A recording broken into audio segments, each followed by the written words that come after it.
vécu cette séance?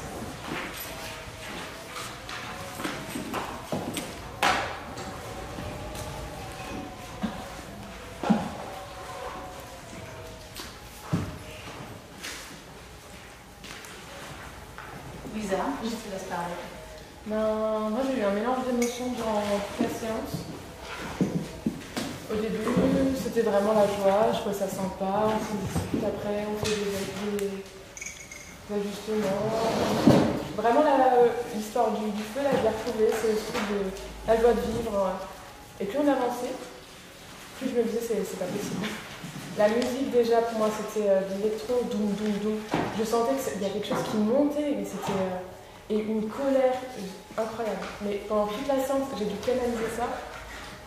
Et à un moment donné, pendant le Kriya, tu nous as dit de vraiment avoir cette force à l'intérieur et laisser le désordre à l'extérieur. Et j'avais une image d'avoir comme une petite bulle blanche comme ça, et autour c'était rouge, noir, enfin ça partait dans tous les sens. Et j'essayais de garder vraiment cette bulle blanche. Et de temps en temps, je sentais que elle arrivait à rentrer en là, et c'était l'horreur. Et je me suis dit, ça va pas être possible, je vais taper la voisine. Enfin, c'était vraiment une colère en moi. Même, j'avais la brique devant moi et je me suis dit, à un moment donné, je vais la prendre, je vais te la jeter dessus. Tellement que j'étais comme ça et je me suis dit, ça m'énerve. Même à la fin de la séance, namasté, je me suis dit, namasté, même pas je le dis celui-là, ok, et moi je lui descends, je dis, et encore je descends pas jusqu'en bas. Tellement que j'étais en colère. Et pareil, le Shavasana, quand t'as dit on remonte, je me suis dit, mais c'est une blague. J'étais vraiment. J'ai vécu l'enfer dans cette séance. Et ce qui est marrant, c'est que, au début, pas du tout. Je pensais pas que ça allait finir comme ça, mais moi. Alors, est-ce que tu arrives à savoir pourquoi? Je pense, je suis pas certaine, mais j'ai une prédominance Pitta peut-être, et que là, j'ai activé tout le feu et que je suis partie en excès de tous les côtés, quoi. Et que c'était trop pour moi. Et du coup, j'ai remarqué que j'ai du mal aussi à me canaliser. Ça m'a permis de voir ça aussi, quoi. Que dès qu'on sort un peu de ma zone de confort, au lieu d'arriver à... Je pense, pourtant, on se dit toujours oui, on pense que c'est ce qu'elle nous évanouit ça. Passez du temps avec votre famille, vous verrez si on est vraiment zen, etc. Et là, je me suis dit, non, tu l'es pas. T'as beau te dire et te faire des choses, en fait, non, c'est pas ça. C'est pas vrai. Donc, t'as du contenu pour voir des choses chez toi. Oui, tout à fait. Moi, de mon côté, au début, je suis contente, enfin, on va pouvoir y aller, donc vous avez pu pouvoir exposer, sortir un peu toute cette énergie. Donc ça, vraiment, j'ai adoré. Mais moi, c'est l'endurance. Au bout d'un moment, je suis pas endurante, mais au bout d'un moment, c'est difficile d'arriver.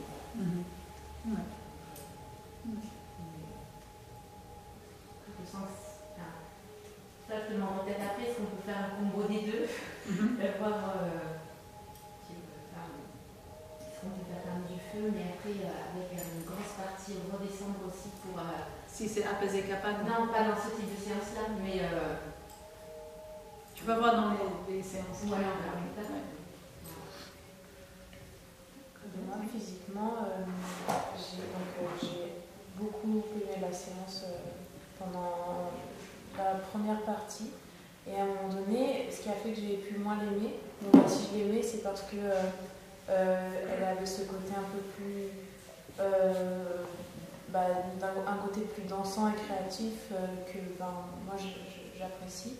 Et à un moment donné, mon corps, j'ai envie de vomir, la tête qui tourne. Et donc, encore une fois, j'ai plus l'habitude de cet effort de par ma rééducation, etc. Mais c'était compliqué. Je voulais pas arrêter. En même temps, à un moment donné, je me suis dit... donc, je suis allée au-dessus de ma limite parce que j'étais vraiment à deux doigts d'être vraiment pas bien. Mais j'ai pas fait le troisième pont parce que je me suis dit, je vais me faire mal, j'ai plus de force. Et après, j'ai eu ce côté très frustrant que j'ai très souvent dans des séances comme ça parce que j'arrive pas à faire les inversions, on m'a jamais appris. Et j'étais pas bien à cause de ça, je me suis dit, non, je suis nulle, j'arrive pas. Et j'ai regardé les autres parce que je trouvais ça vraiment beau et que j'avais pas le droit de regarder les autres. Je sais. Après, quand je t'ai entendu, j'ai dit, oups, j'ai regardé les autres. Mais non, c'est vrai que je sais. Et donc après, j'en ai un peu parlé et j'ai pas être frustrée par rapport à ça, que ça allait venir. Voilà. Est-ce qu'il y a quelqu'un qui a aimé? Oui.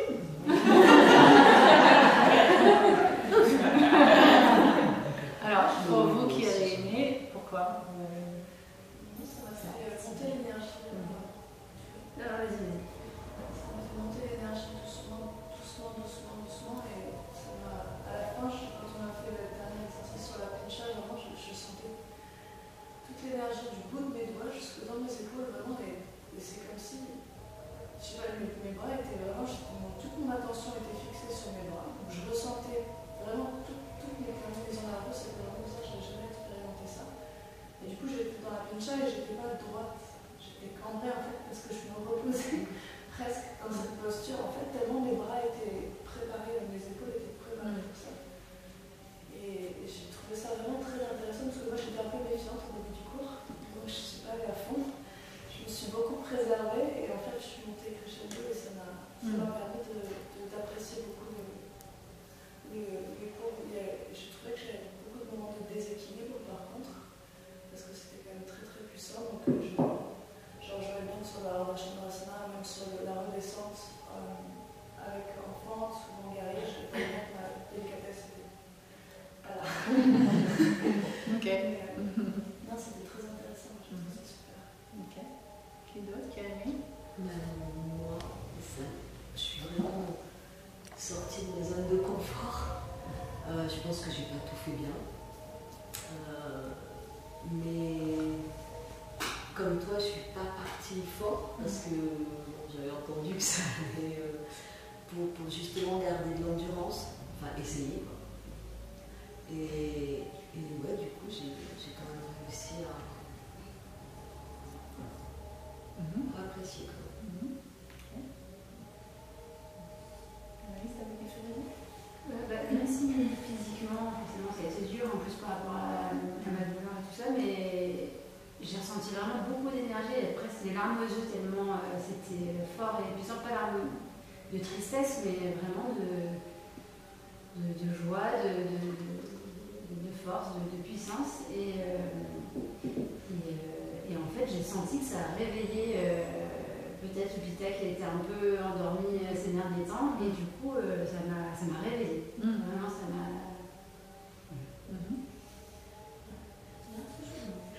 Moi, je sais que j'ai une prédominance vitale aussi, et ce genre de pratique, ça a tendance vraiment à me recentrer en fait. De part, je sais pas parce que j'arrive à contrôler, je monte pas dans l'excitation, j'arrive à durer un peu plus, mais ça me focus quoi. T'as une prédominance Pitta et après quoi? Pitta partout? Avec une consultation ayurvédique. T'as des déséquilibres en Vata ou en Kapha? Ok. Je sais pas. Parce que j'étais du coup, ce matin j'ai appréhendé parce que je me suis dit ça va mettre le feu, fais attention.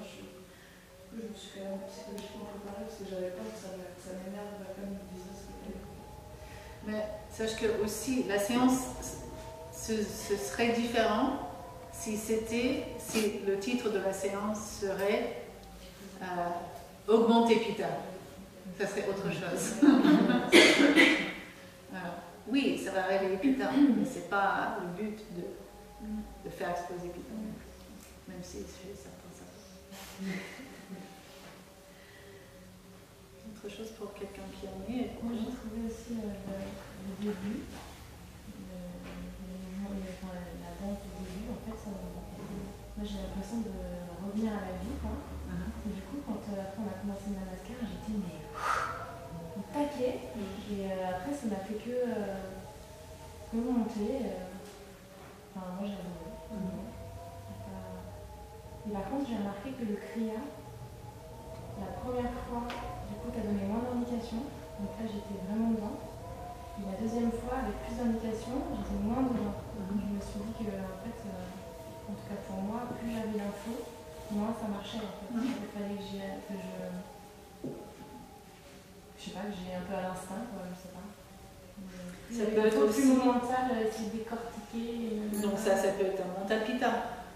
Qui maintenant j'ai des informations, il faut que je fasse bien, il faut que... Au lieu de... Kniya, apaiser pita, c'est juste suivre sans réfléchir. Alors si on vient au, on va dire, stéréotype vata, pourquoi cette séance serait difficile pour classique vata? Déjà l'endurance. Pour la force aussi. La force. Ça s'agit dans tous les sens. Oui, ça va dans tous les sens. En haut, en bas, devant, derrière, on bouge, donc il y a trop d'informations. Okay. Et pour Pitta, pourquoi ce serait difficile? Ça chauffe. Ça réveille beaucoup de feu pour les Pitta. Ça peut. Et puis l'endurance aussi. Et l'endurance. Donc Pitta, il est fort au début et puis il ne peut pas durer. Déjà, l'endurance entre Pitta et Vata, c'est pas... Vata, on va dire, si on fait un stéréotype, n'a pas d'endurance du tout. Vata va avoir une super idée, et dès qu'on met ça dans la matière, il fait « Oh, je suis fatiguée. » Pitta, il va dire « Ah, mais je vais faire ci, je vais faire ça, nanana. » Il va faire 2-3 fois, et il n'y a plus rien. Il a tout brûlé. Okay. Du coup, ça peut le frustrer parce qu'il est compétitif et... Ouais. Et dans sa tête, il faut que ça passe. Ouais. Hein? Donc Pitta, la force est dans le mental. Il faut que ça passe. Mais le corps ne suit pas. Voilà. Et donc pour Kappa met du temps à se réveiller. Mais une fois, pensez à l'éléphant. Une fois qu'il est en route, il n'y a rien qui peut l'arrêter. Voilà, il continue. Donc à la fin de cette séance, le Kappa, il est juste bien. Il dit, je peux commencer ma journée maintenant. Mais il a du mal au début. Tu fais le criard au début, parce que c'est pas un danse, c'est un criard. On saute. Il va dire, c'est un peu lourd, c'est un peu... Voilà. Je pensais plus quand on marchait dans la pièce, c'est un criard aussi. Ok, donc avant de regarder la séance, essayez de penser quelles sont les caractéristiques qui sont spécifiques à cette séance. Maintenant, vous avez les 3 séances. Donc, pour comparer avec apaiser Vata, apaiser Pitta, qu'est-ce que vous avez, est-ce que vous avez observé peut-être pendant la séance, mais maintenant en réfléchissant, qu'est-ce que vous voyez, des aspects qui disent, oui, ça c'est apaiser Kappa. On fait ça dans une séance apaiser Kappa.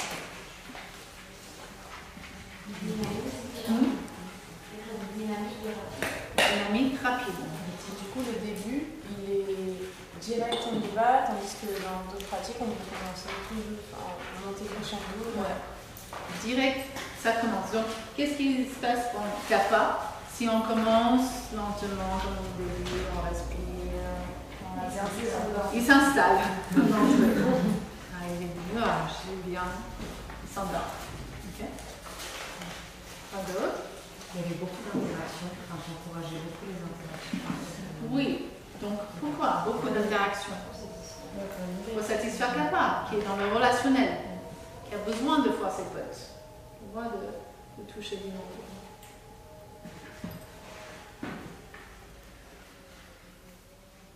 Et aussi, une autre raison pour l'interaction.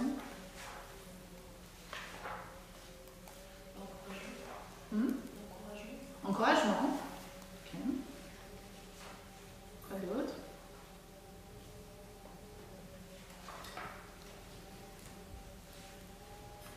Pour réveiller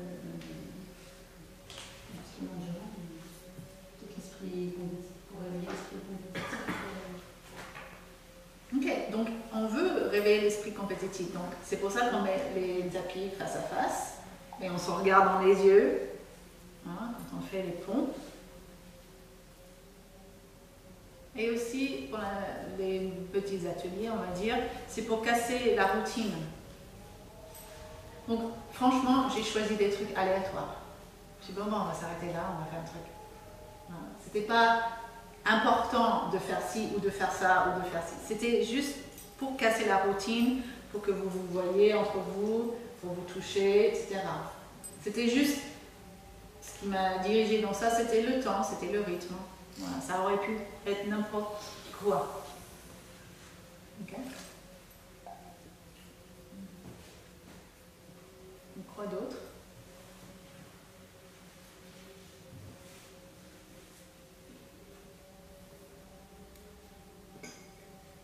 Le Shavasana court, on va laisser retomber. Ouais, Shavasana, micro-Shavasana. Et sans accompagnement. Et sans accompagnement. Pourquoi sans accompagnement? Ouais, pour pas avoir ce truc cocooning, etc. On ne peut pas faire ça.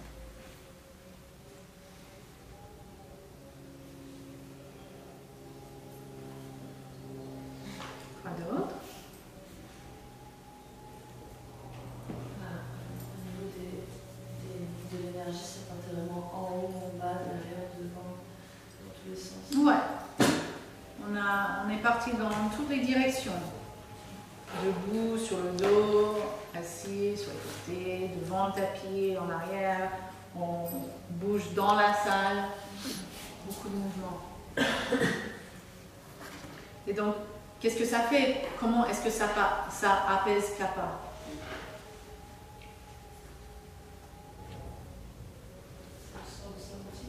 Ça sort de sa routine. Hein, il ne peut pas s'installer dans un truc.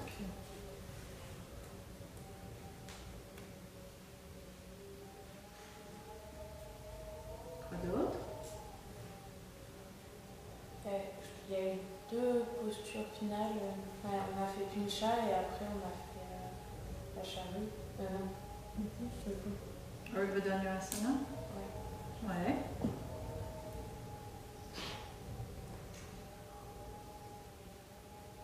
L'effet de chauffer la salle aussi, et maintenant d'avoir vraiment le regard ouvert et voilà. Même de se regarder au tout début, on a dû se regarder pour vraiment prendre conscience qu'on n'est pas juste là dans son truc, on est vraiment, il se passe des choses autour, quoi. Oui. Hein? Il y a de l'information visuelle, je regarde qu'est-ce qui se passe autour de moi, et aussi je prends contact avec les autres, c'est pour Kappa. On peut voir ses amis. Et le fait de chauffer la salle, c'est parce que de base c'est quelqu'un qui a froid ou c'est parce que ça a lié avec. Ok. Ouais. Kappa, c'est frais. On dirait que la terre est fraîche. Ok. Pas froide, mais fraîche. Le seul élément qui est chaud, c'est le feu. Le seul. Tous les autres sont ou froids ou frais. Ok. Et au niveau de l'enseignement, de ma part, qu'est-ce que vous avez remarqué? Il y a un temps différent des pratiques d'hier et de Ouais. c'est beaucoup plus dynamique parce que C'est pour ça ma voix est un peu. Je perds ma voix là. Ouais. Et beaucoup de techniques, Oui. d'alignement. Oui, beaucoup de techniques, beaucoup d'alignement. Et pourquoi? C'était très militaire, c'est pour justement lui donner un cadre, lui qui est toujours. Donner un cadre. Mais le niveau technique, qu'est-ce que ça fait quoi? Sortir de son confort. Pas tout à fait. C'est sortir de son confort, mais plus précisément. Kappa, c'est pas juste dans le corps, c'est aussi dans l'esprit. Comme Pitta, c'est aussi dans l'esprit. Donc l'esprit Kappa, c'est comment? Alors là, il y a besoin d'une grosse concentration et ça a un effort mental supplémentaire. Toujours faire attention à l'alignement. Oui. La discipline,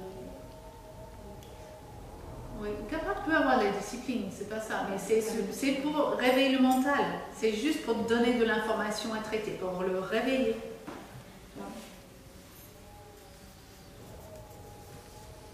Autant d'informations pour un Vata, ça serait très perturbant. Mais pour un Pitta, ça réveille. Parce qu'il peut avoir tendance à aller vers l'inertie, même son esprit. Autre chose dans l'enseignement?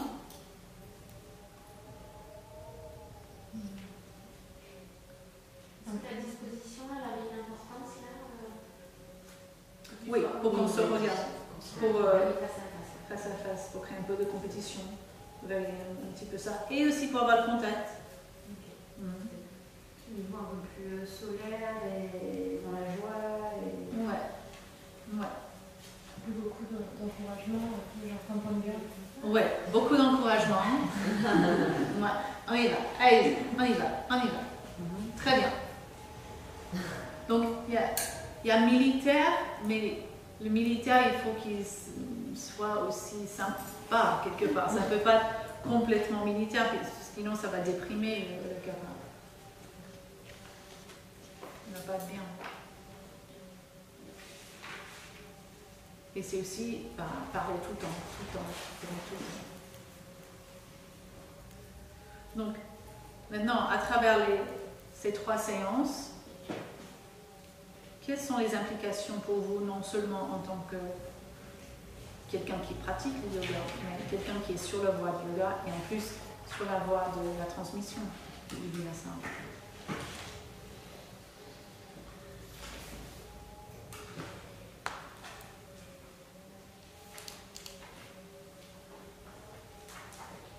Chaque cours n'est pas adapté à la place déjà. Déjà, tu peux faire selon les saisons, quand il y a un excès de la dosha. Être channeling, aussi adapté à n'importe quel type de constitution et adapter son enseignement en fonction. Ouais. Mais quelque chose qui est encore plus profond que ça. C'est pas s'adapter. Incarner quoi? Le dosha qu'on est en train d'apaiser à ce moment-là. On doit tout incarner. Donc, est-ce que je peux enseigner à une séance apaisée kappa dosha si je suis comme ça? Namasté. Alors, s'il vous plaît, est-ce que vous pouvez venir à l'avant du tapis et allez, on y va. Non, on ne peut pas. On ne peut pas. Il faut avoir le kappa en soi. Il faut avoir cette endurance. Pour enseigner cette séance, ça prend énormément d'énergie. À chaque fois que j'enseigne ça, je dois... je ne suis pas hyper kappa, mais quand même, j'ai plus de kappa que j'avais avant. Parce que notre objectif, c'est être tout. Donc c'est pour ça que je dis, quand on est sur la voie de yoga, on dépasse ce sujet de dosha. On a tous ces doshas, on est capable d'incarner chaque dosha parce qu'on a ça, on est ça. Donc quelqu'un qui est hyper pitta, par exemple, de nature, avant son expérience en yoga, il faut que cette personne soit capable aussi de rentrer dans la douceur et le calme pour enseigner apaiser vata.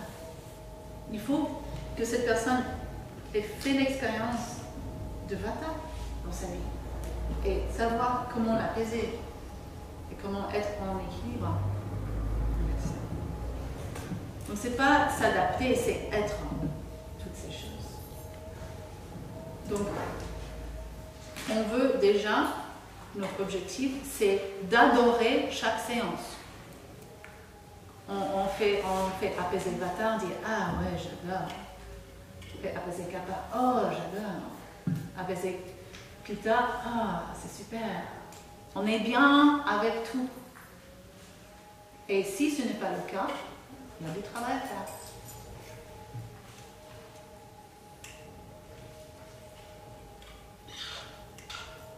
Mais c'est aussi possible que ça tombe sur une journée où c'est pas possible, par exemple, d'avoir ce rôle-là, et du coup, on peut pas se... Enfin, faut pas... Non, il faut être professionnel.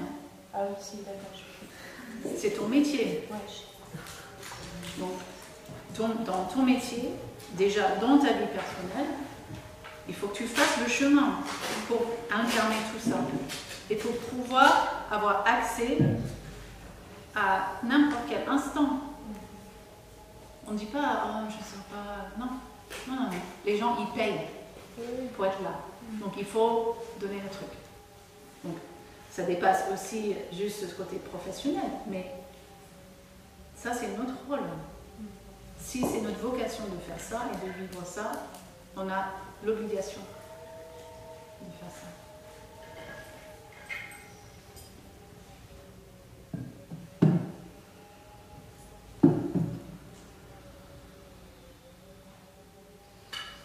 On va regarder la séance.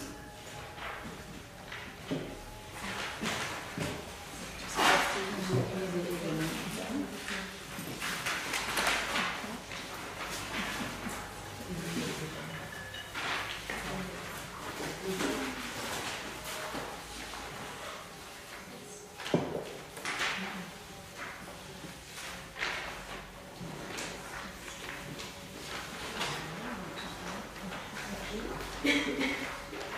Merci.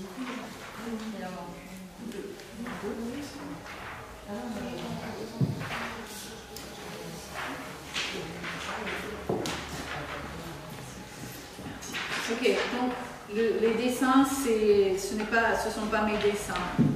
Mon schéma était tellement chaotique que j'ai demandé juste à un élève qui l'a retranscrit si je pourrais faire photocopie. Donc, c'est pour ça que c'est un peu différent. Alors, on ne peut pas faire la comparaison directe, juste visuellement, parce que c'est pas comme mes schémas, mais peut-être on peut voir c'est déjà chargé. Il y a beaucoup de choses, il se passe beaucoup de choses. Donc ça c'est aussi une caractéristique d'une séance apaisée. Il se passe beaucoup de choses. Ok, donc on commence avec le kriya, les sauts, en termes de transdanse.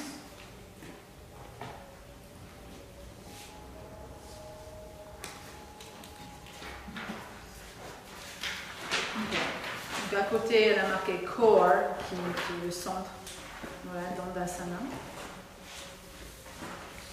Et donc pourquoi on fait ça, ce mouvement-là? Donc on a commencé en table, on s'assoit, et après on monte, on passe les hanches derrière les mains, on fait ça. Okay. Après les jambes tendues, on monte en planche inversée. Pourquoi?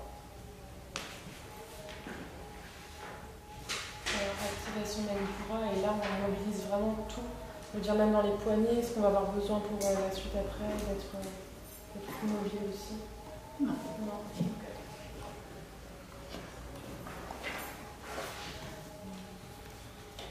Où est la maison de Kappa? Donc, c'est l'idée où c'est dans l'estomac ou dans les poumons. Donc, même dans les deux cas, le mouvement est valable. On ouvre cette partie, voilà. On travaille ça. Donc, vous allez voir pendant toute la séance, on fait beaucoup d'activation ici, d'ouverture.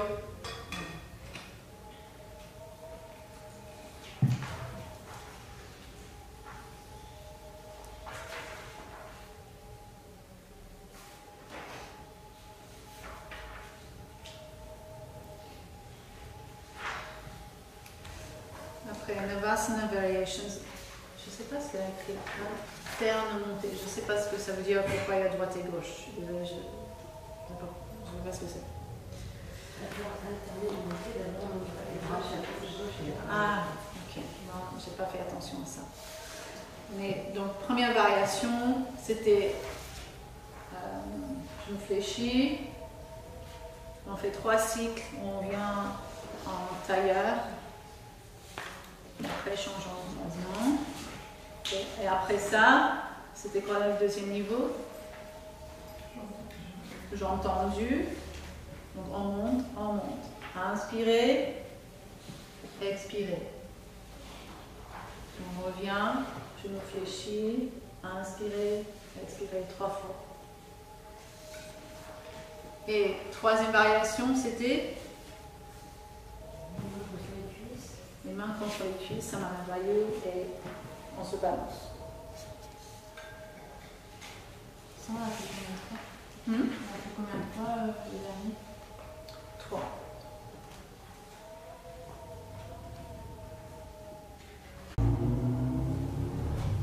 Alors, il y a une raison importante pour laquelle je n'enseigne pas le saut en arrière en chaturanga. Je sais pourquoi. Que j'interdis le saut. Ouais, il y a très peu de personnes en fait qui peuvent le faire correctement. Et si on ne le fait pas correctement, le risque de se faire mal est important. Donc déjà, quand on saute, il faut atterrir en chaturanga et jamais avec les bras tendus. Je vois des gens qui sautent en planche. C'est horrible pour les bras et pour le dos. Donc il faut attirer en chaturanga et il faut tenir le centre. Voilà, donc ne pas avoir ça. Donc en général on ne fait pas. C'est dangereux. Et c'est un risque que je trouve, ça vaut pas ça vaut pas de prendre ce risque. Ok, donc Surya Namaskar B. Inspirez Utkatasana. Expirez vers l'avant. Inspirez, ouvrez le cœur. Expirez Chaturanga. Inspirez, chien tête en haut. Expirez, chien tête en bas. Et là, c'est sans le monter du pied. Donc, inspirez direct, pied à l'avant. Guerrier 1. Expirez, Chaturanga. Inspirez, chien tête en haut. Expirez, chien tête en bas. Inspirez, guerrier 1. Expirez, Chaturanga. Inspirez, chien tête en haut. Expirez, chien tête en bas. Inspirez, on va vers l'avant. Expirez, cœur et les cuisses. Inspirez, Utkatasana. Expirez, debout.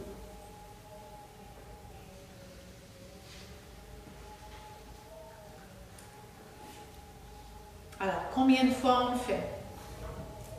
Est-ce que vous vous souvenez combien de fois on a fait Surya Namaskar? Plus que 3. Voilà. C'est pas ici compter, c'est de sentir les gens qui se mettent dans le rythme. Tant qu'il y a des gens qui sont lents, il faut continuer, on continue. Et il faut dire aux gens, si ça ne bouge pas, accélérez, suivez le rythme, on y va. Okay.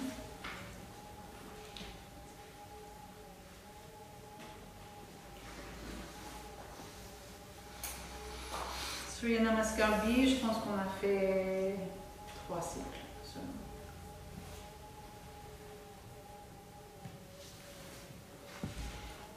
Ok. Ensuite, Kapalabhati Pranayama. On a fait debout au lieu de le faire assis, donc pourquoi ce choix-là?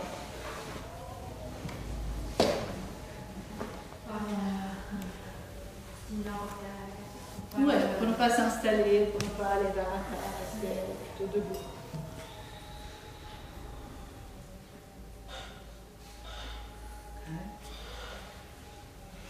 Okay. Ensuite, donc, Utkatasana, et on a respiré là. Donc il y avait, voilà, on s'est installé dans la posture, on a respiré. Donc, surtout pour les élèves qui sont en fin de formation, pourquoi on vient au Utkatasana et reste là? Pourquoi on n'a pas fait, par exemple, un Body Vinyasa? Voilà. C'est quoi le... C'est plus intense de rester dans la posture. Ouais, c'est plus intense de juste de rester là. Et Kappa a l'endurance pour.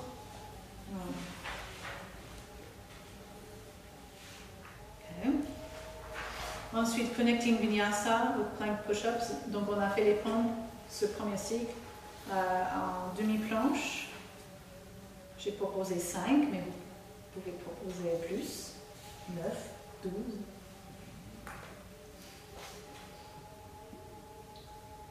Est-ce qu'il y a un outil à respecter ou... En général, on essaie de respecter 3 par 3. Voilà. Donc, pourquoi on fait des pompes?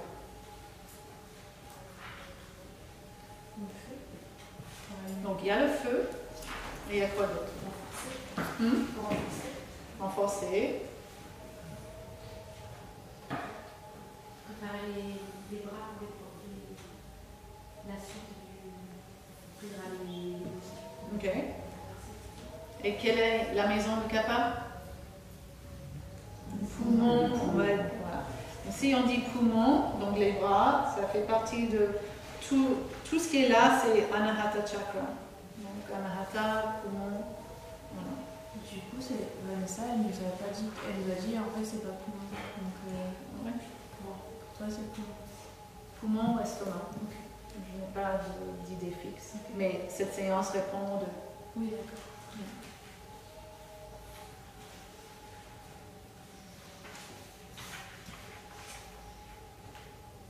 Ok, juste une petite chose pour les nouveaux élèves. Quand je vous demande les raisonnements ou les justifications, que j'entends, et ce qui n'est pas faux, et par exemple de dire renforcement, on ne raisonne pas de cette manière-là. C'est ou un vayu, ou un chakra, ou un élément, voilà. Ou, ouais, en général. Ou un dosha, ou une maison, voilà. Vous savez que dans le yoga, le corps anatomique, tel qu'on le voit en Occident, n'existe pas. C'est pas quelque chose du tout. Donc on ne va pas dire les biceps, les triceps, le renforcement, ça n'existe pas. Donc, cette vision, je parle, ça ne veut pas dire que ces choses n'existent pas. Mais ce qui est important pour un yogi et pour un prof de yoga, c'est de comprendre comment, dans le yoga et dans les Védas, le corps est vu. Parce que c'est complètement autre chose. Donc, dans un yoga occidentalisé, on parle beaucoup du corps anatomique, sachez que ce n'est pas vu comme ça dans le yoga. Ça, c'est une dérive. C'est comme aller au resto chinois quand c'est vraiment thaïlandais. Okay.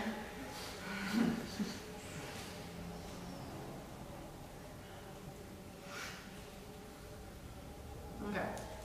Donc, Vira 2, on commence. Donc, pourquoi premier cycle, on est déjà en Vira 2?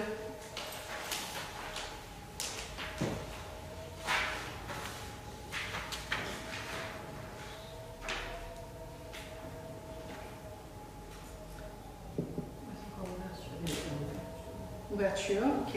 Mais mettez-vous dans l'idée que, imaginez maintenant, après ces namaskars, on fait un premier cycle et on fait Vira 1. Après les namaskars qu'on a déjà proposés. Ça serait redescendre au Papa alors qu'il a besoin de continuer à être haut en fait. C'est pas pour Kappa, hein. C'est pour tout le monde. On a déjà fait plusieurs cycles, plusieurs beaucoup de ce truc comme ça.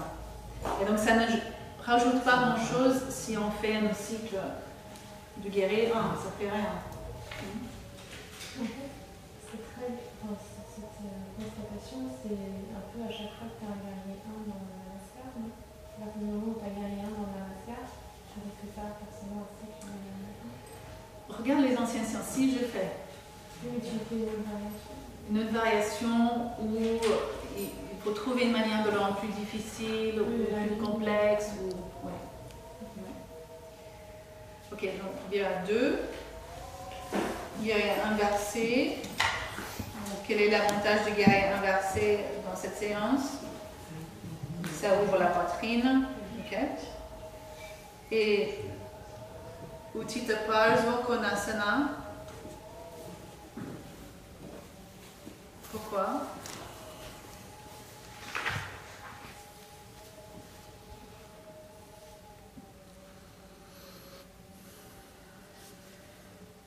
Ouais, ok, je vais vous poser question. Pourquoi tout cet enchaînement?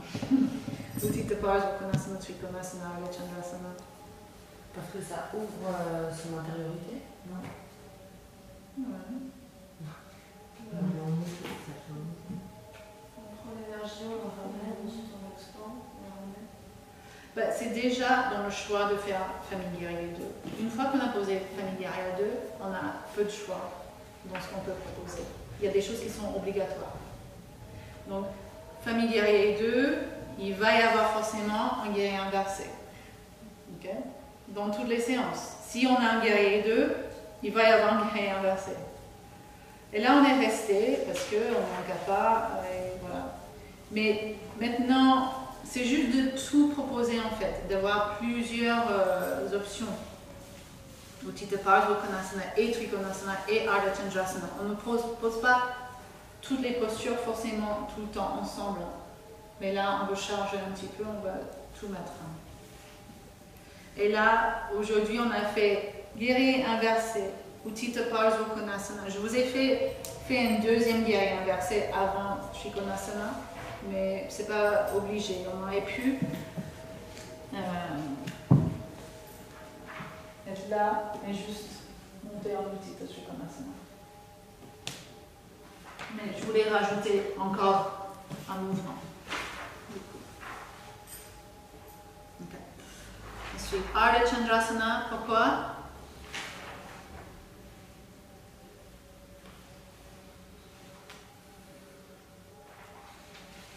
Ardha Hanuman, je veux dire, pardon. Ardha Hanuman, c'est obligatoire. Je veux juste ancrer ça. Okay. Alors, encore Connecting Vinyasa avec les pompes.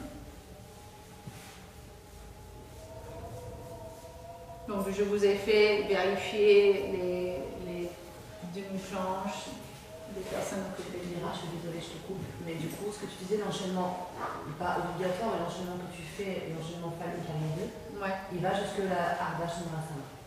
C'est ça en fait. Ouais. Ok. Ouais. Et à Ardha Chandrasana, il peut y avoir aussi la variation où on attrape le pied.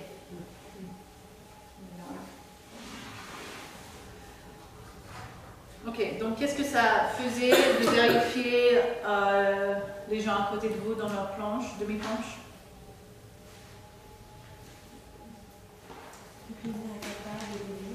Une personnalité capable et satisfaite d'aider les autres. Oui, capable aime bien aider les autres. Et aussi, ça stimule un peu le mental, donc un peu le pitta pour dire, regarder les détails des choses. Après, préparation pincha. Donc, entre planches sur les avant-bras et marcher les pieds vers l'avant, vers l'arrière, vers l'avant, vers l'arrière. Qu'est-ce que ça fait, ce mouvement vers l'avant, vers l'arrière?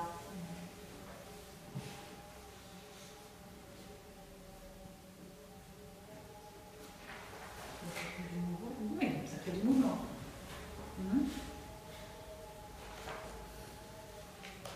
Okay. Question sur ce cycle-là?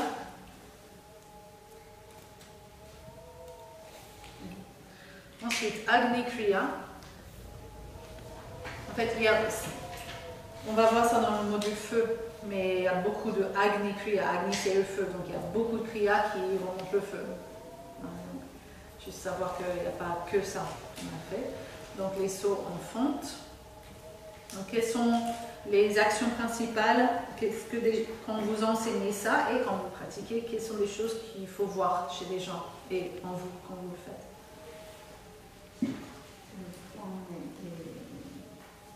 L'important, c'est les faire le haut. Ouais. C'est énergie montante. Donc, ce qui est très bien pour apaiser kapha. Et un kapha qui fait cette Agni Kriya là, une fois qu'il trouve en fait ses marques, il trouve comment faire, il se lance, il peut aller longtemps dans ce truc. 10 minutes, il est toujours là.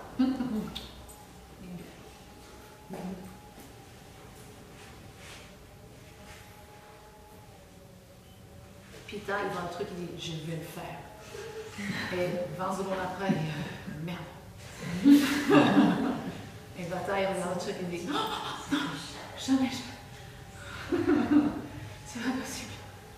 En tout cas, là, tu dit de redynamiser un moment, ça va fait faire un moment. En tout cas, juste à ce moment-là, j'avais moins l'énergie de la hauteur. C'est vrai que le fait que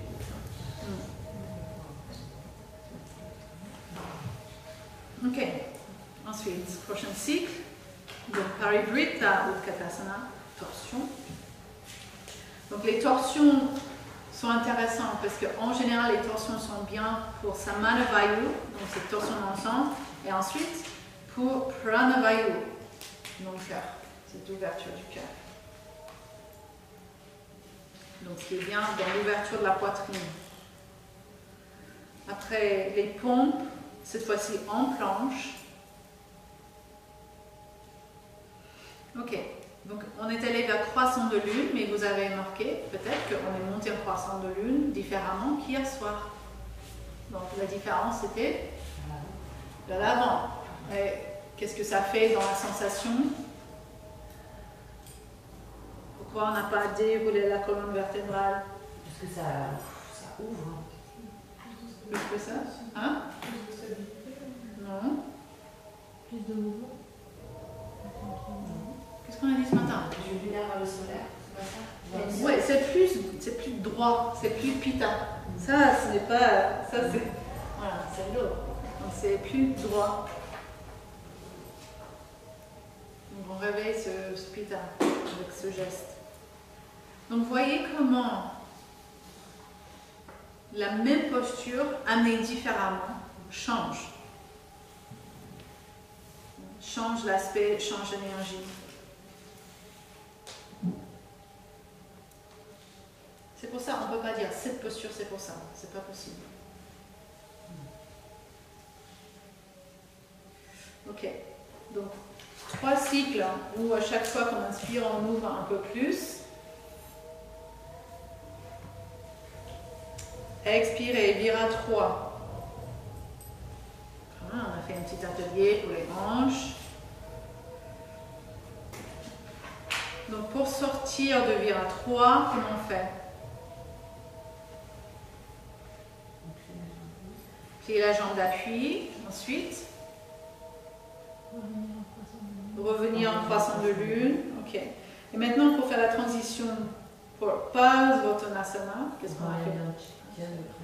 Ouais. Donc là, on peut réveiller le mental. Donc, regardez les pieds, observez la distance entre les deux pieds, et maintenant, sautez le pied arrière un tiers de la distance vers l'avant. Donc, ça va demander à capable de réveiller son capacité de calculer les choses. Okay.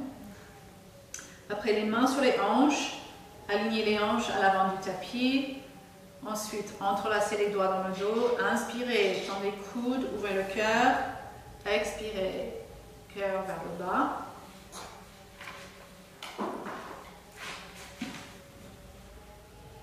Donc, inspiration, expiration, on pose les bouts de doigts au sol. Donc, surtout pour les nouveaux élèves, pour sortir d'une posture, il y a une inspiration, on amplifie là où on est, et après on expire pour sortir. Ça c'est la règle.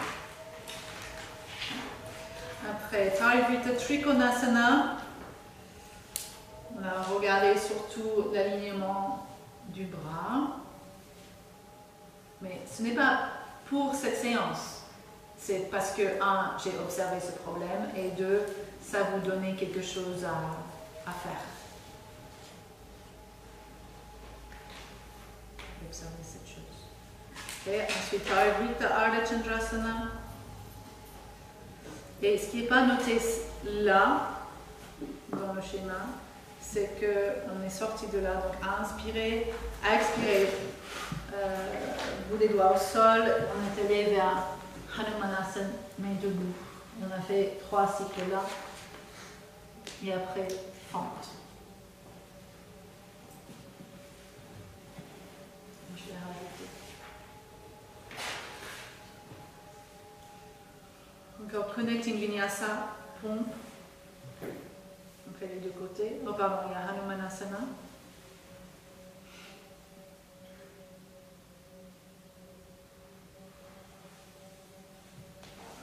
Donc Hanumanasana, non seulement c'est obligé, mais aussi dans cette posture, c'est toute cette ouverture de la poitrine aussi qui est importante. Donc, les alignements pour Hanumanasana, c'est très important. C'est bout des doigts à côté des hanches. Et les majeurs tournés vers l'avant et on monte. On ne s'assoit pas, même si on a la souplesse. Surtout si on a la souplesse. Il faut que ça décolle. Quelque chose, une posture comme, voilà, comme j'ai dit, on peut avoir le genou à l'avant fléchi.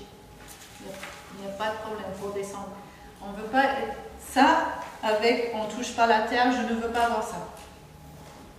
C'est hyper instable et dangereux. Donc fléchissez le genou et posez les mains si vous êtes un peu en train. Et si les mains montent, c'est parce que vous êtes dans la posture. Ça, non. Ça, non. Il faut aller vraiment, vraiment, vraiment bas pour pouvoir le faire.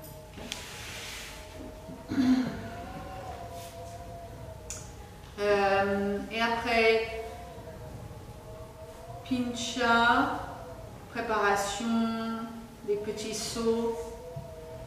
Après, monter sans sauter. Okay. Et la fin, donc Pincha Mayurasana ou Shalamba Sirsasana, où on entraîner un bon temps pour pouvoir travailler posture inversée. Donc pourquoi je choisis de nous amener vers une posture à l'envers dans cette séance?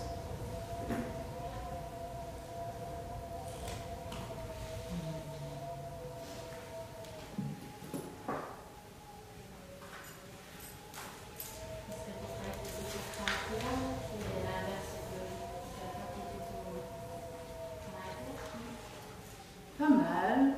Ce n'est pas mon raisonnement, mais ça peut être que c'est fait.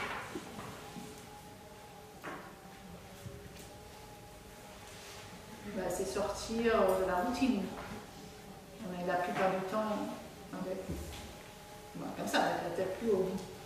Voilà. Donc vraiment travailler un autre point de vue, ce qui est important pour Kappa, de voir des choses autrement. Et aussi le fait de travailler Pincha. Voilà, tout ce que on a déjà vu, tout ce qui est bras, c'est Anahata, c'est la poitrine. Mais aussi on donne l'option d'aller vers Shamasa et Shirsasana si on veut. Ensuite, Setu Bandha Urdhva Dhanurasana, donc pourquoi ça?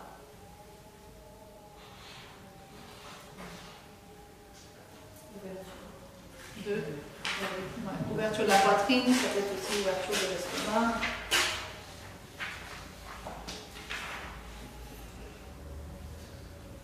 Après, Paschimottanasana, pourquoi?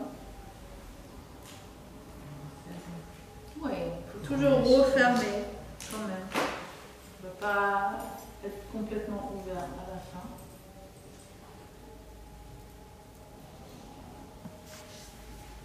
Après une torsion sur le dos, d'habitude on termine comme ça. Donc avec une torsion, après Shavasana très court.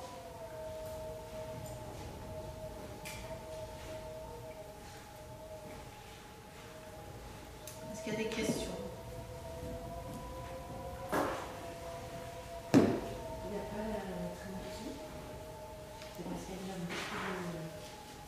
de choses. Bah, on s'est déjà mis à l'envers. Donc c'est pas la peine. Ouais. Il faut penser aussi au temps. Et comme tu dis, il y a déjà beaucoup de choses. Donc si on rajoute encore des choses qui se répètent un petit peu, ça fait trop.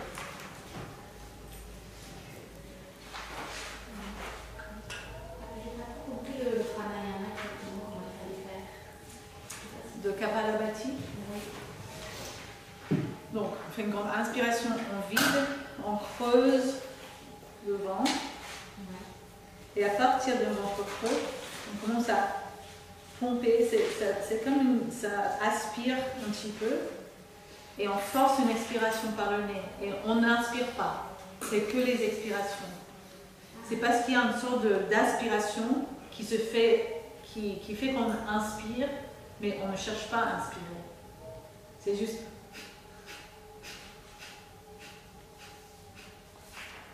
Je ne fais que expirer. Tu ne prends pas d'air du tout.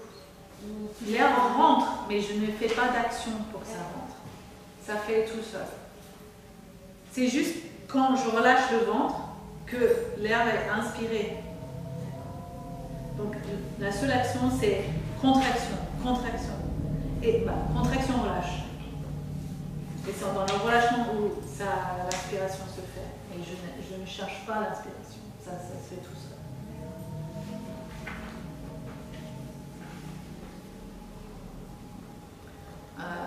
Kapalabhati, il y a quelques contradictions. Donc déjà, si on est enceinte, on va faire.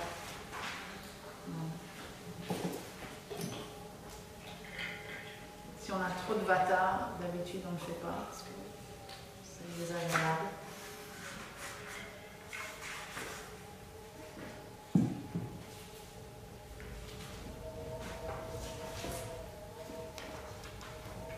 Autre question? Entre le chat en bas à gauche Et le Setu Manda, il n'y a pas de bouffe, ça va manger.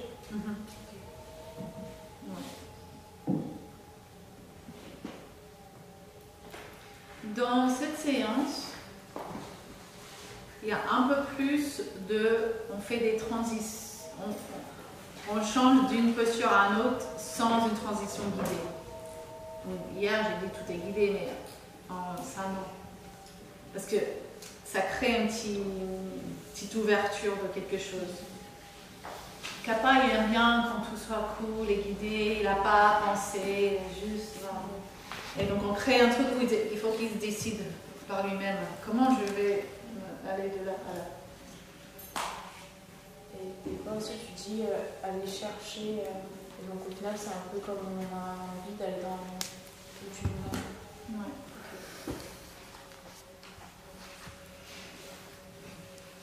D'autres questions?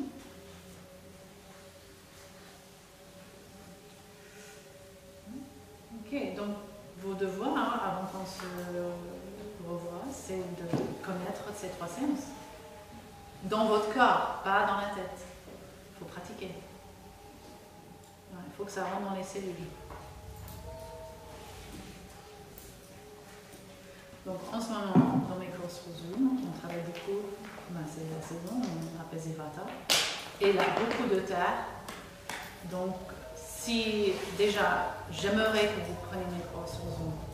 Vraiment. Parce que faut que ça rentre dans le corps. Ça ne peut pas être, ça ne peut pas se faire autrement. Il faut le faire.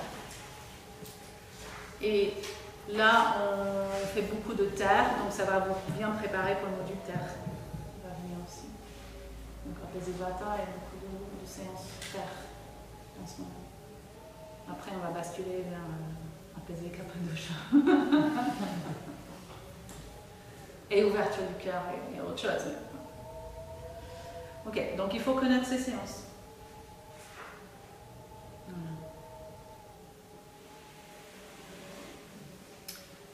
Quelle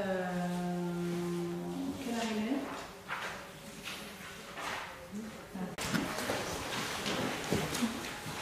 Vous pouvez avoir le schéma que Vanessa vous a donné sur le Sankhya à côté, parce que c'est à peu près la même chose.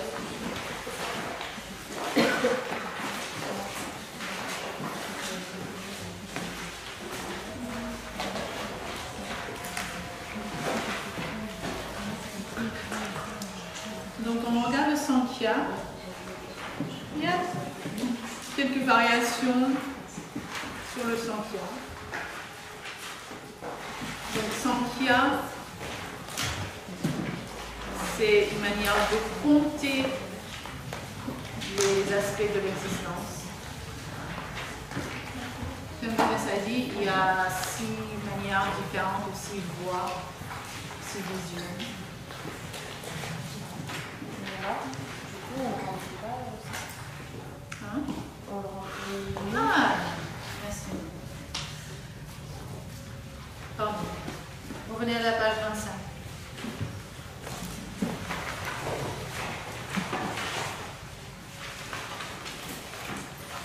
Alors, ambiance pour apaiser Kappa. Énergie. Étirer.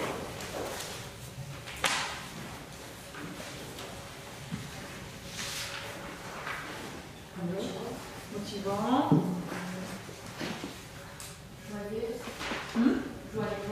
Joyeuse. Solaire ou lunaire? Solaire. Donc, de la lumière dans la pièce aussi quand vous pratiquez. Donc, les tapis, donc face.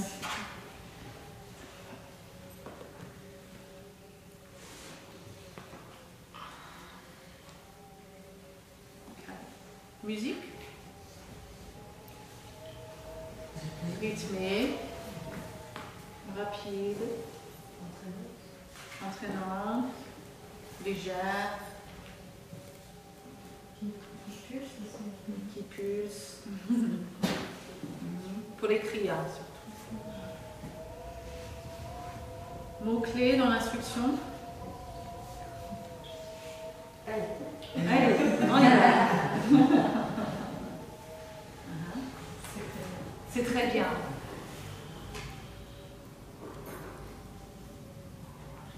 Mots-clés, donc beaucoup de mots, on parle beaucoup de techniques,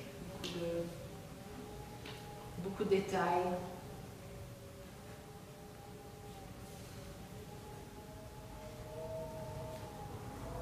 Et n'hésitez pas aussi dans cette séance d'arrêter des gens. Bon, on a fait des ateliers, mais arrêtez pour les corrections. On dit « Ah non, c'est pas comme ça. » On reprend. C'est là l'année dernière pour l'anecdote que tu nous avais dit la phrase « une petite expérience magnifique plutôt qu'une grande merde ». C'est ça.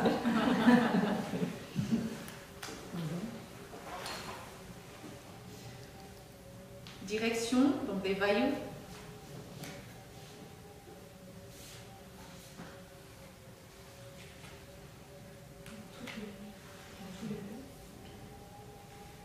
Il n'y a pas beaucoup d'appan à vailloux quand même. Ben, c'est pas insister, c'est là. Mais on a fait, est-ce qu'on a fait des choses pour vraiment aller vers la terre? Non. Non.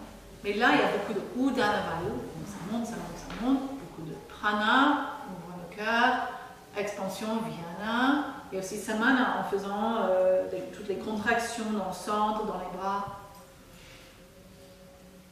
Voilà. Donc asana, en général, les types d'asana.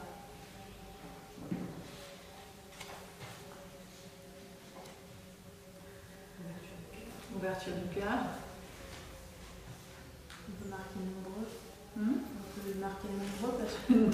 Oui, de nombreux asanas. Ok.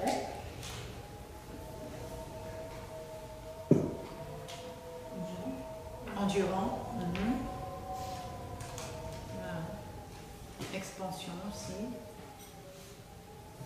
Une grande variété. Et beaucoup aussi construire la force aussi dans les bras, quand on travaille le pincha, on sent que le feu partout. D'ailleurs, quand tu as demandé enregistrer ce que vous ressentez, j'ai l'impression qu'on le feu dans les bras, dans les jambes, mais encore plus que d'habitude. Et aussi rentrer dans une posture, du coup, comme le croissant brune par l'avant. C'est ça. Tout à l'heure, tu as dit quand on rentre dans une posture, c'est à chaque fois différent, et là, il faut y rentrer du coup par l'avant. Oui, à chercher des entrées, des sorties qui sont plus directes, peut-être.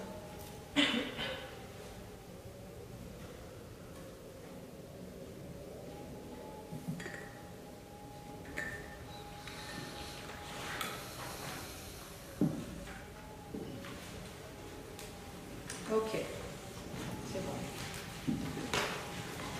Alors, revenez à la page 5 avec la feuille de dessin ici.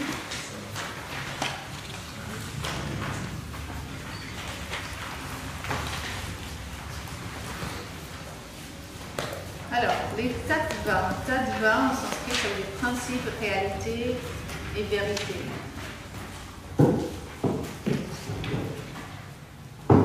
Sankhya, il y a 25 tattvas, donc on compte. Sankhya, ça veut dire compter. Et 36 pour le shivaïsme Kashmaya. Donc dans le tantra, il y a plus que ça. Mais là, on regarde plus le Sankhya.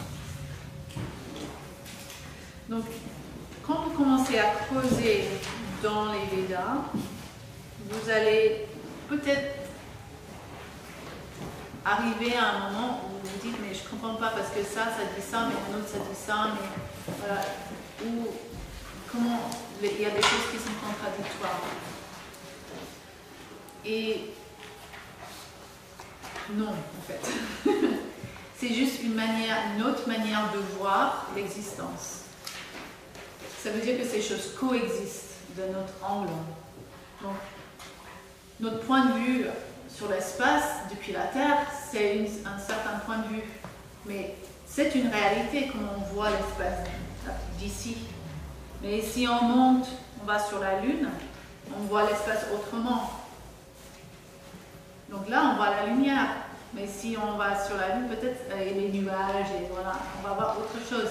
Ça ne veut pas dire qu'ils sont contradictoires, ils coexistent. C'est juste le point de vue qui est différent. Donc par exemple, ça, c'est comment compter des chiffres sur certains aspects de la réalité. Vanessa a mis yoga là-dedans, mais c'est pas tout à fait ça. Yoga est une autre manière de voir l'existence, qui est plutôt une vision de libération, de détachement. Mais il y a une autre voie, une autre vision, où on part d'un rien et on met tout dedans, qui a l'air d'être le contraire du yoga. Le yoga, on enlève des choses pour être vivant. Et il y a un autre qui en rajoute.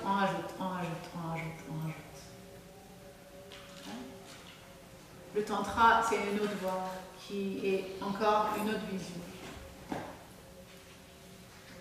Donc une chose qui est très intéressante dans les Védas, c'est comment on peut commencer à avoir une expansion de notre capacité à voir les choses de manière différente. Et on ne peut pas toujours y aller avec une logique qu'on a appris dans la culture occidentale, dans ce moment de l'humanité. Il faut étirer un petit peu le cerveau pour chercher autre chose. Okay. Alors, quand l'idée divine devient de plus en plus dense, elle se matérialise et démontre ses attributs qui sont définis comme éléments naturels ou comme les états de la matière. Pensez vraiment, on dit élément, comme Vanessa dit, on dit élément pour faire un raccourci, mais essayez vraiment de penser à l'état de la matière. Comme ça, on dit par exemple, dans la tradition chinoise, il y a le métal comme élément. Pour les Védas, c'est pas marqué métal, parce que selon cette vision, le métal c'est quoi? Il y a la création de l'homme dedans. Non, en termes de l'état de la matière. Oui, c'est du solide. Donc il n'y a pas à créer la différence entre quelle sorte, c'est un état de la matière, solide, liquide, etc. Okay? Alors, donc on commence avec Brahman, qui n'est pas sur le schéma de Vanessa. Et Brahman, on dit que c'est l'absolu, c'est-à-dire qu'on ne comprend pas trop ce que c'est. Donc la personne que je suis avec les Védas, c'est un monsieur indien qui a écrit des tonnes de livres. Et il dit que nous, on a la capacité d'aller jusqu'à un certain point de compréhension, et là, forcément, on est obligé de dire, je sais pas. Voilà. Et je sais pas, on appelle ça Brahman. On a pour l'instant. Peut-être un jour, on saura. Ok. Donc ici, parce qu'on dit il y a 25 tattvas, c'est vraiment compté. Donc le 1 et le 2, nous avons Purusha et Prakriti. Donc Purusha, on dit que c'est la conscience pure. Voilà, je vous présente, j'ai des conflits dans ma tête parce que je vous présente ce qui est traditionnel, même si j'ai d'autres sur autre chose, donc ça fait un jeu dans ma tête. Ok. Donc Satchitananda, qu'est-ce que c'est Satchitananda? C'est aussi chez Vanessa.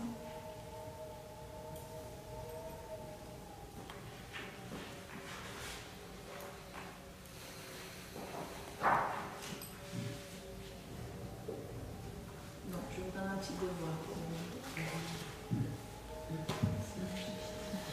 Chitananda, c'est quoi?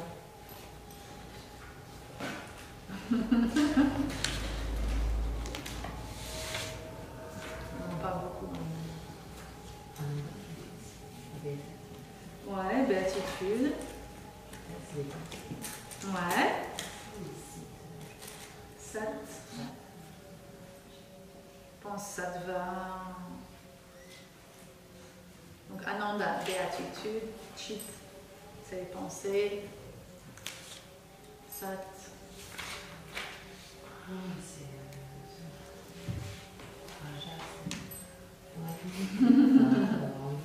Ok, quelqu'un, vous me faites signe quand vous trouvez. C'est les 3 gunas? Non, les 3 gunas c'est sattva, rajas, tamas, mais il y a cette racine sat.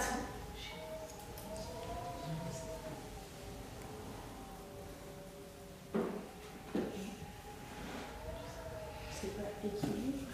Équilibre. Ouais. C'est quoi? L'essence. Ouais, on peut dire une sorte de clarté. Donc une essence, équilibre, clarté des choses. Un esprit clair. Donc Purusha, si on considère c'est la conscience pure, Purusha, si on décortique un petit peu, il y a une clarté, il y a aussi les pensées, il y a aussi une béatitude.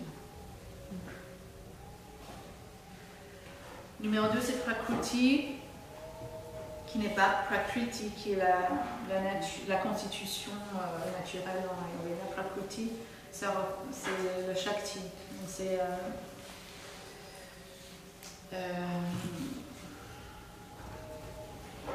que je cherche là? L'énergie.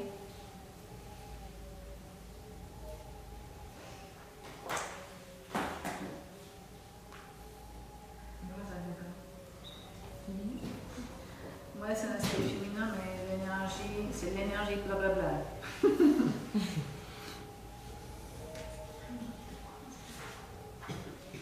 Donc, je l'ai trouvé. Ouais. La force. Ouais. J'avais écrit le principe féminin, la force derrière toute manifestation. Ouais, mais je cherche un mot. C'est l'énergie quelque chose.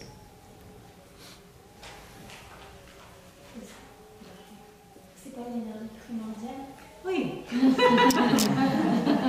Merci. Énergie primordiale. Et donc, si on va juste simplifier des choses, la conscience pure avec l'énergie primordiale ensemble, ça crée le prana. Donc on dit que le prana est une énergie intelligente qui a créé toute chose.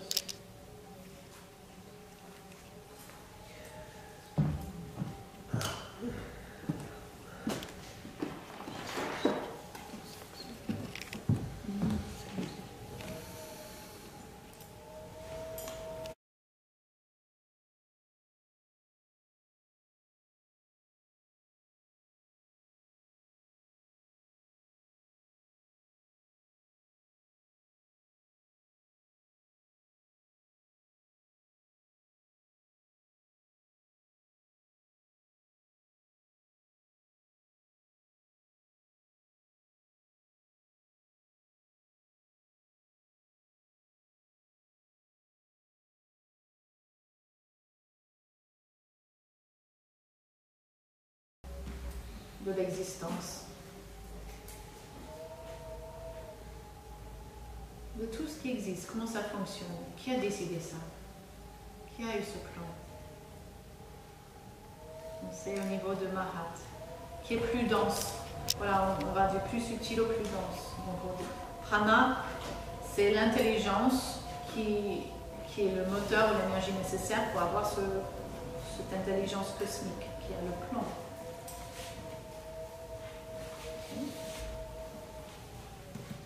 4. Ahamkar.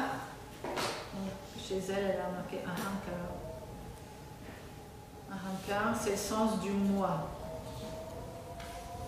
Donc je n'aime pas dire que c'est l'ego. L'ego, ce n'est pas ça. C'est vraiment un sens de moi. C'est, à ce niveau-là, c'est l'âme individuelle. C'est un individu. C'est où il y a ce grand tout. Et à ce niveau-là, un peu plus dense, il y a des âmes individuelles. Donc un sens de soi.